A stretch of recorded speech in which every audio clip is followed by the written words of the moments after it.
Good afternoon. It is Thursday, April 9th. Shortcut date is 4/9/20. Today you had Math Story 8.13, which was titled Dog Food. Math pages you had 46, 47, and 48. And ELA you had 49, 50, and 51. I want to start off today's video with some shout outs of people who commented their name and done. Again, this video had 32 views, so I'm assuming that everyone in the class is watching it once, and some of you are even watching it more than once because we don't have 32 kids in our class. So if you are watching it, find a way to let me know that you're doing it, because I am going to start calling you guys who aren't commenting and seeing just what you've been up to. Like, you're not going to get in trouble or anything, but I want to make sure that you guys are going to be prepared for 4th grade. So I need to know what type of academics you have been doing. So if you can't figure out how to comment, email me, send me a text if you have my number, I don't know. Just let me know that you are doing it. Shout out to these people who commented their name and that they're done. This gives me relief because I know that you're doing what you need to be doing and I don't have to worry about you because you're staying on task. Congratulations to Serena, Suraj, Ahmed, Kothar, Fernanda, Samuel, Sage, Connor, Cody, Audrey, and Lexi. I want to give a special shout out to Suraj, Ahmed, and Kothar, because not only did you comment your name and done, which was the request, but you also added why you are smiling that day, which made me very happy and is something I asked you guys to do in the video, which means you're listening very closely, and I really appreciate that. I spoke with Jeremiah yesterday on FaceTime. We had a great talk, and he did request a super beast. So today, if you watch the whole video and you focus the whole time, you will see a super frog. I know that we have done a version of this before, but obviously the art is much more focused, and I took much more time on it than I normally would. So you get to see the frog at the end of the video if you make it there. So let's start with Be the Sun, Not the Salt. I'm a little bit sad because we only have 2 more lessons, but it's also kind of cool because we'll finish this week. Lesson 29 is called Be an Olympic Listener. I advised a client to strive to become an Olympic listener. He got it. He knows, like all of us, that everything speaks if we are paying attention. The challenge is to develop and practice the art of listening to what is said, what is not said, and most of all, what is meant. Another executive said when she learned to listen more deeply, she became more sensitive to things that were unspoken as well as those that were spoken. As she began to observe more closely and become a more careful listener, she found that she could discern what people really needed. That is part of what being the sun is about, giving people what they need. It's also knowing that what is sun to some people might be salt to others. So here are some listening tips, and he provides a list for us. Look people in the eye. Put away your cell phone. Put away your cell phone. Worth repeating. He listed that twice. Speak less than you think you should. Ask short questions. Try to learn something. Be curious, be respectful, smile, don't interrupt, don't talk about yourself, don't look elsewhere while listening, don't prepare your remarks while listening, don't lose your temper. If you practice Olympic listening, you will never lose. Wow, that was interesting. That's funny that he said put away your cell phone twice. And then we have one more lesson tomorrow.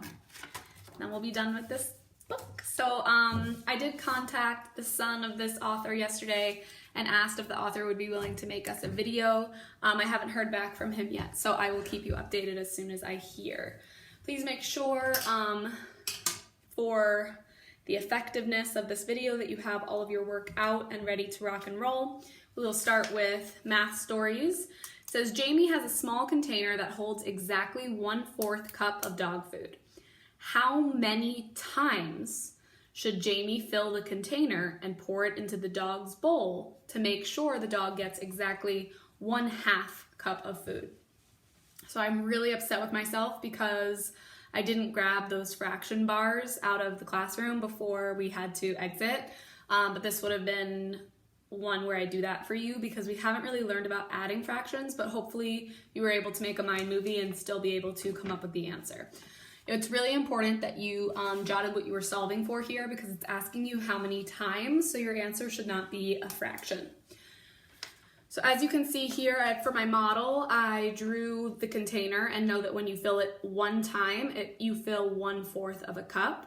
So I knew that 1/4 does not equal 1/2, so I needed to fill it an additional time. So I was seeing how much, if I filled it twice, how much dog food I would have. I filled it a second time, which would get me 2/4. I know 2/4 is equivalent to 1/2, so I filled it one time, 2 times, and got the amount that I needed. So the answer is 2 times, and the equation to match the story is 1/4 plus 1/4 equals 2/4, which is equal to 1/2. So if you wrote your answer as like 2/4 dog food, that's not correct because that's not what the question is asking you. So make sure that you're really thinking about, that means that your work was correct, but your answer is not correct. So make sure that if you haven't been disciplined in jotting what you're solving for, that you do that. Math was all about reading the question carefully and math facts. There was no difficult equations in this series of pages. It was honestly like adding single-digit numbers and multiplying single-digit numbers. So if you were reading carefully, you should have gotten them correct. So I'm going to roll through this pretty quickly. If you have additional questions on the content, just contact me during office hours. So I have part A, I have 26 kilograms. Part B, I have 4 kilograms because I know that the biggest one is 8. 8 divided by 2 equals 4. So 4 is half of 8. Part A for page 47, I have 3 groups of 4 because there's 3 windows with 4 in each. So it's not 4 groups of 3 because that would imply that there's 4 windows. So it's 3 groups of 4 equals 12 balloons. I know here it's asking me about 40 being cut up into equal groups. So that's division. 40 divided by 5 equals 8 inches. And lastly, I know that the 2 students are each making 7 posters, signs, which means that the answer is 14 signs. And lastly, the answer, hopefully you wrote a more detailed explanation than me. The answer is both, because both 4 groups of 6 and 3 groups of 8 both equal a total of 24. So both of the students are correct. And ELA. Again, I had to make sure that you were really reading carefully. I really focused on the topic of what the main idea was. So this one was how musical instruments are different, how people play, and who plays. So your work should have looked like this. The first one is main idea A, the second one is main idea C, the third one is main idea B, and the fourth one is main idea A. For this question, I magic maybe'd both A and D because they both talked about the Grand Canyon and the Colorado River's impact on the Grand Canyon. However, A is a better answer choice because this student is writing a report, and therefore this is exactly the topic, and this is a more scholarly resource than a magazine article, so A is a better choice. 29, the answer is the first sentence. Every year, just about 290 million people ride roller coasters, so I can infer based on that large number that roller coasters are really well loved and really popular. And question 30, honestly, I thought this question was kind of difficult because it says that she's looking for information about hiking, and the only one that I thought was really clear cut was the last one that says one popular trail, which implies hiking, to walk along goes the famous delicate arch. I was kind of deciding between the second to last sentence and this one here. So if you had either of those, I would mark those as correct because that one was a little bit vague. Tomorrow, Friday, you have, again, that kind of weird situation where you have number 31, 32, and then you have a passage. So I would recommend doing 31 and 32 today because you have 31, 32, you're gonna read a passage. Oh, what did I tell you to do on Friday? Let's see.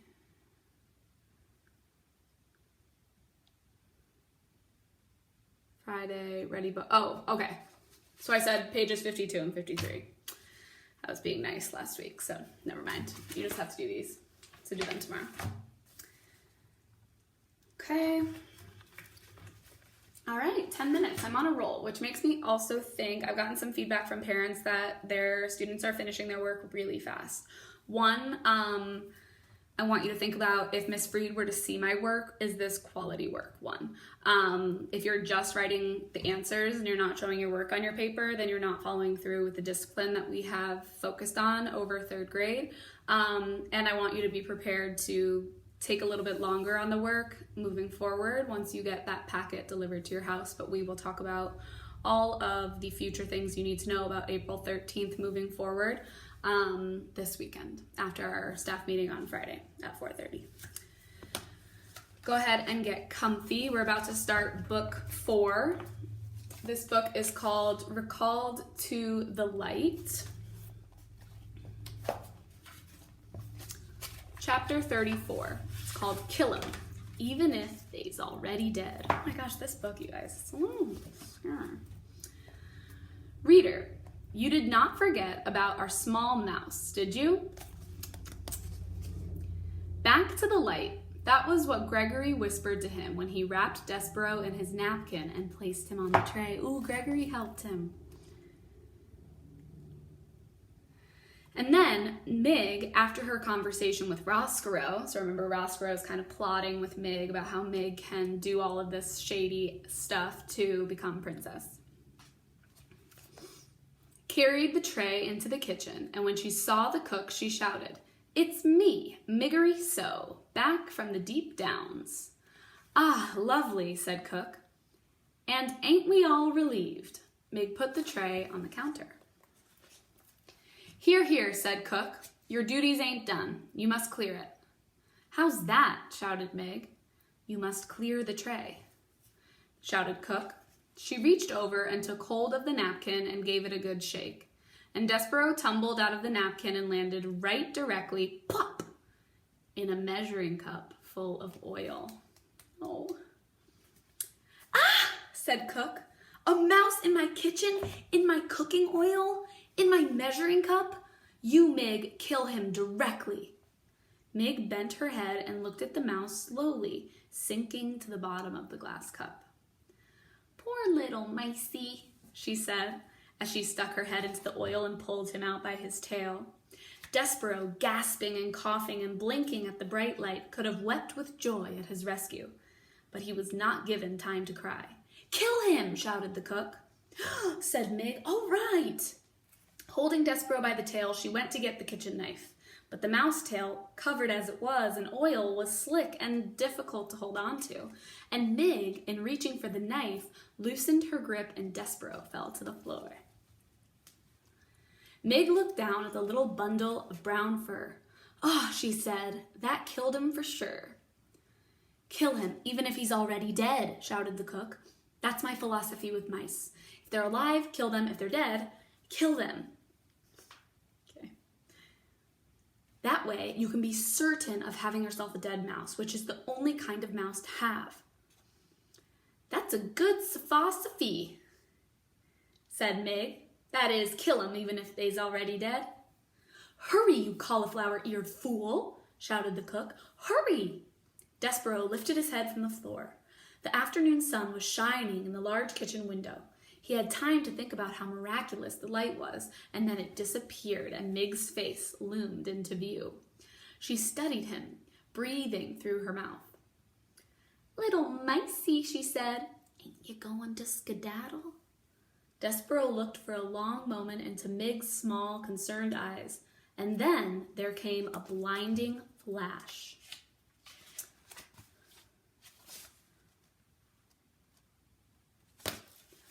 The sound of metal moving through the air as Mig brought the kitchen knife down, down, down. Despero felt a very intense pain in his hindquarters. He leapt into action. Reader, he scurried. He scurried like a professional mouse. He zigged to the left, he zigged to the right. Ah, shouted Mig, missed them.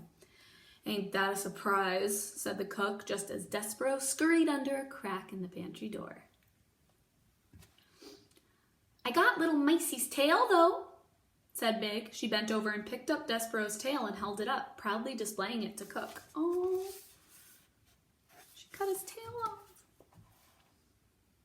So, shouted Cook, what good will that do us when the rest of him has disappeared into the pantry?